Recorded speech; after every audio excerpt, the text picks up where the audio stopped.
بسم اللہ الرحمن الرحیم۔ السلام علیکم تمام ناظرین کو۔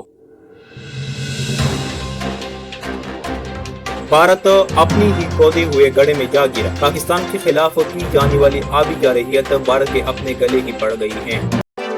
تفصیلات میں جانے سے پہلے اور ہر خبر سے باخبر رہنے کے لیے اگر آپ لوگوں نے ابھی تک پاک رائز نیوز کے چینل کو سبسکرائب نہیں کیا ہے تو ابھی سبسکرائب کریں اور ساتھ ہی بیل کا آئیکن بھی دبائیں۔ بھارت پاکستان پر الزام تراشیوں اور پاکستان کے خلاف منفی پروپیگنڈا کرنے کا کوئی موقع ہاتھ سے نہیں جانے دیتا۔ البتہ اس سارے سلسلے میں اکثر زیادہ نقصان بھارت کا ہی ہوتا ہے اور بھارت کو منہ کی کھانا پڑتی ہے۔ ایسا ہی کچھ بھارت کے آبی جارحیت کو منصوبے میں بھی ہوا، جبکہ بھارت پاکستان کے لیے کھودے گئے گڑھے میں خود بھی گر گیا ہے۔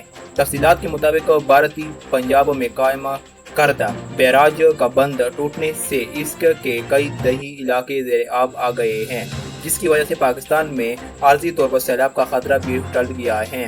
صوبائی ڈیزاسٹر مینجمنٹ کے مطابق دریائے ستلج میں پانی کی سطح میں کمی ریکارڈ کی جانے لگی ہے، جبکہ ڈنڈا سنگھ والا کے مقام سے آگے سیلاب کا خطرہ نہیں ہے۔ اس ویڈیو کو زیادہ سے زیادہ لائک کریں اور نیچے کامنٹ سیکشن میں اپنی رائے ضرور دیں۔